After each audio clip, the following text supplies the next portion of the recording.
talking about metrics and call times, that when 20 years ago that was happening all the time, call time, stats, etc. Do you manage through KPIs now? Do you manage through stats and activity, or do you actually trust people to do the job and have outcomes? Because I hear a lot about this saying, oh, we measure inputs and outputs, but we let people do what we want, and almost sort of the individual activity measures have almost gone out the window a bit. No, we do use KPIs, and I'll explain why. All everybody really cares about is output. And when you're a global company, you have stakeholders from our parent company in Japan through to our European headquarters downwards. All everybody cares about is the outputs. But how do you show progress if you haven't got the outputs? So again, if there's a war in Ukraine or Shanghai, 25 million people going to lockdown, I can't get the product. So I can't show the output. So what you have to do is work backwards. So for us, KPIs are important. So we start off with what is the output we want to see, and then we work an end-back plan. So what's the pipeline and what's the conversion ratio? Then you work back from the pipeline to say, where are the sales qualified leads and at what stage? If you haven't got those, you work back to marketing. So what do marketing do to generate the demand? And it's a marketing qualified lead. And if you haven't got that, well, we need a form of lead generation, demand generation. And we've got 4 of those. We track them relentlessly, religiously, and we've automated it now. We've moved from Excel through to having a dashboard developer, Petya, and Petya builds us demand generation dashboards through to sale. So we can track those. So we are relentless on data, and I'm a bit of a data junkie as well, but you put a bit of human qualitativeness over the top and you don't become an automaton. And when you said the lead generation, what lead generation are you doing? Because you obviously marketing department, I famously take the piss out of them saying, oh, it's the colouring in department, they don't really do anything. But marketing is where it starts normally as well, where the lead generation. So what lead generation function do you have? Marketing is our success story for me. And that's where we brought together 2 disparate teams and teams that weren't aligned in their own right and were clashing. And we brought them together now.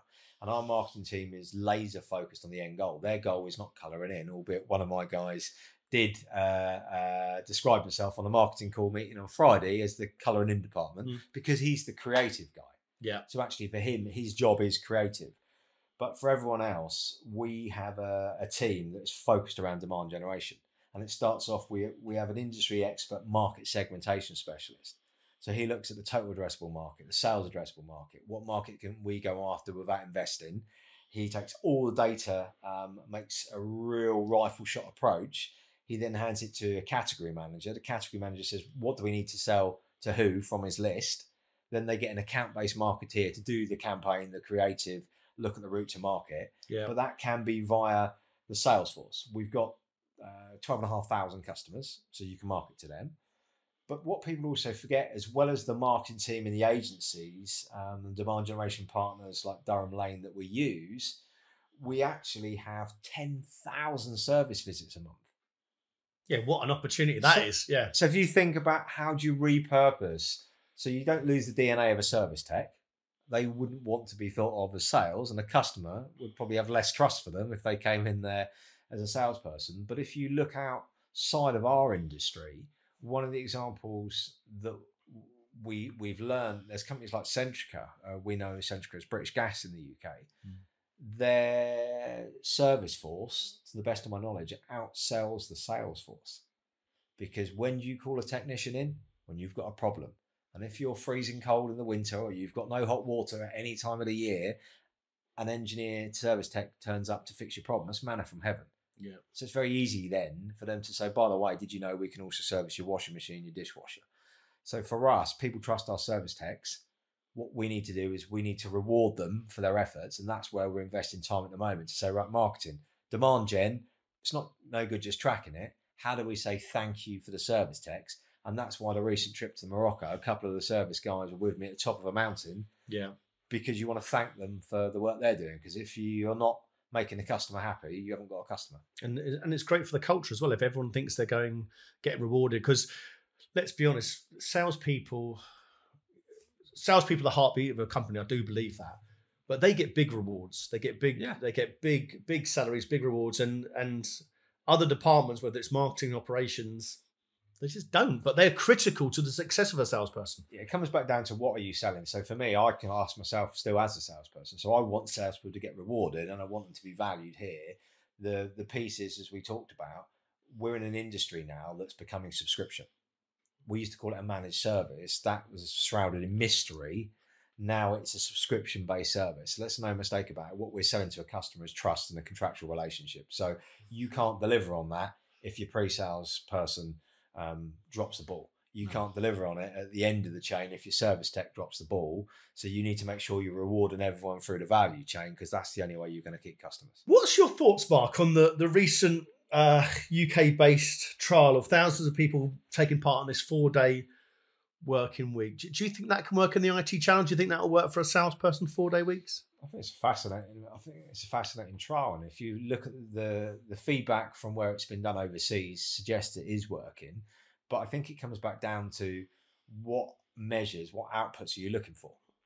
Because again, it comes down into, we're already trusting people to make decisions, and we're trusting them, as you talked about, to motor grass for 2 hours in the day.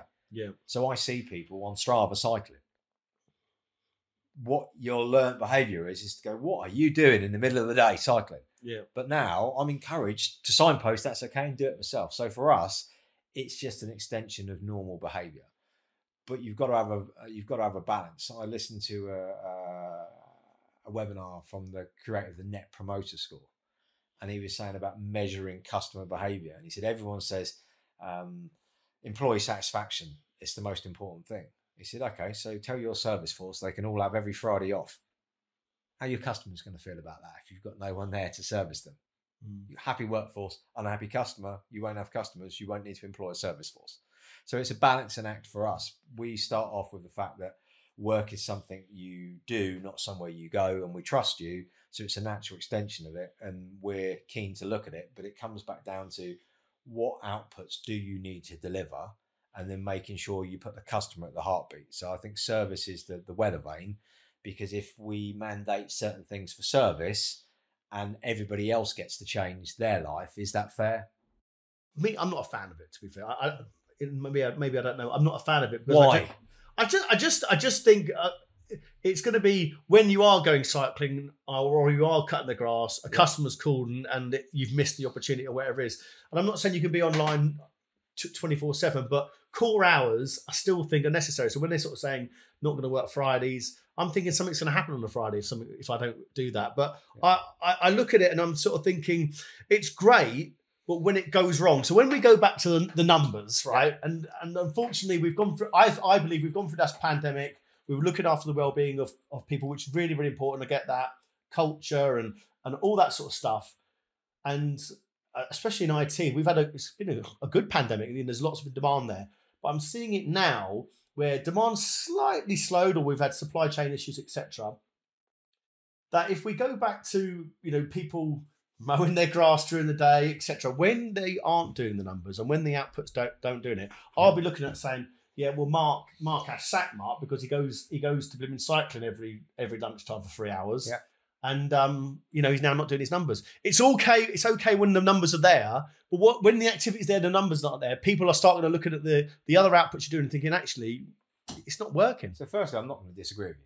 However, what I would say is we let someone go before because their golf handicap was 0 and their performance numbers weren't where we thought they would be, and we checked out, and sure enough, they were playing golf and they should be working, and they were missing opportunities. That happened on a 5-day week, not a 4. Right, yeah. I think there is precedent that your performance can change your working hours. So if you look at companies like Softcat, unless they've changed since I knew them very well, top performers, once they hit their performance targets, got to sat down and play the PlayStation or the Xbox in the chill out area and play games if they wanted to, or they could go and overachieve. So I think there's people there that are already doing it. So I think it comes back down onto what works for the corporation, and so what works for the culture of the company you're working for. I also think what you will see in the future is it will become more polarized. So you'll see companies that their DNA, like us, is our DNA is rapidly becoming refined. Is we practice what we preach, we're congruent, our culture is inclusive, it's not a poster, we don't tick a box and write the values on the wall, this is what we do, and actually agility is core. Conversely, you're going to get someone else, I think Goldman Sachs was one of the famous ones in the city, said, we don't believe in it. You need to come in the office. And we've just spent X 100 million on these workplaces, and we want you in, and we don't believe you can work from home. And if you're going to come in, you're going to do 12, 16, 18, 20-hour days. So I think you'll get a change in the workplace from what we've known. But the one question I'd ask you, if I told you that companies could stand up entire infrastructure and operations and all work from home, and I said that to you 3 years ago, would you have believed? Yeah, no, I wouldn't have done. No. No. In fact, I wouldn't have either. No, I wouldn't have done, because when I look when we had the pandemic, my disaster recovery strategy was not written. I didn't have a clue. In fact, we didn't have I think we had 2 laptops in the whole company. 2 laptops in the whole company. We had desktops, and the two of the managers had laptops. We just didn't. So you can imagine the disaster recovery plan I had, and we've gone through a phase where now we all have laptops and we're much more agile. I'm glad you said that, because I was just going to point out to all of your listeners that Mark does indeed have laptops. Yeah. I have seen them. So for all the DMs, that yeah, we are agile now. But for us, I wouldn't have believed 3 years ago it had happened. But I do think, I said to you before as we were at lunch, only if maybe for my culture, we are an office-based culture. I think the collaboration of those ideas can't happen from home. And also as well, I do think it does work for some people. It is on an individual basis, but I don't think it's a good thing working at home. I really don't. I think for a lot of people, you can become quite insular, and maybe because I'm a people person, I want to actually get people together. But I think it's very individual. Some people it works for, and some people it doesn't. But that's what I'm saying about the culture, though, Mark. Because if you take I agree with you on your office. I got a vibe and a buzz from coming into your office and seeing your team, and it's somewhere I want to be, and that gives me energy. But conversely, for me to come and see you today with the traffic is a 7-hour investment of time. It's worth it, though, Mark. It's been worth it, Mark, completely. You've used my office to interview people. Come on. But joking aside, though, it is actually worth it, and I've done it.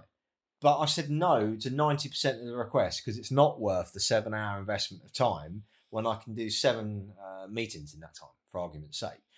But the difference is I've chosen to do this, and because I said no to the others, it means I enjoy it more when I'm here, I'm present more, and I'm less fatigued. Because back in the day, I used to leave home at 3:30 on Monday, and I got home at 10:30 on a Friday. I'd live in a hotel. That was shocking. Stuff. I didn't see my kids grow up. And the benefits that I've got from that, fiscally and career-wise, have been great. But actually, I don't want to do that anymore. And I think that's the difference that COVID's now brought to us, is that it's put that mainstream to say, right, if you're going to go and work for Mark and you're going to be in recruitment, then you're in the office. Yeah. And I would want to be in your office if I was at that stage of my career, hands down. Conversely, now, I want to be in the countryside where I live, waking up with my flat white, and looking over the sun rising every morning. So again, it just one size doesn't fit all. My last question for you, because I know we're on a bit of a time stop as well, but because you were boring me at lunch and we took too long doing that as I was hearing your stories. When you've been interviewing, I ask this question to every person that comes on here, because I had Neil Burton on here, who's now at Proofpoint, and he told me one of the funny stories, which I won't tell you. I'll tell you after the show. But I'm hoping you might have a funny story. So in your career, either as an interviewee or being an interviewer, is there a funny story that you've had in your career that you can share with the listeners? Oh, God. Put you on the spot, Mark. I've got one, but I'm going to have to take the name away because it will get this person. It will get this person. I'll name it afterwards. So a certain CEO of a UK company, who will know exactly who he is, and I think he's a listener, encouraged me to interview a friend of the family, let's say. And this guy was interviewing, and I said to him, give me an example about when you were under pressure and you were asked to do something you know fundamentally didn't agree with, but how you dealt with it and what was the outcome. And he gave me the best example of committing fraud that I've ever heard.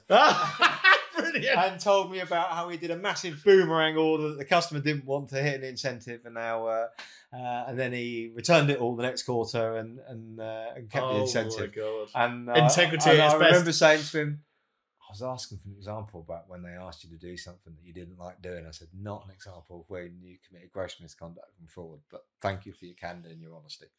Wow. On that note, I think we'll leave it there. Mark, you've been a great guest. Thanks so much for your time. Pleasure.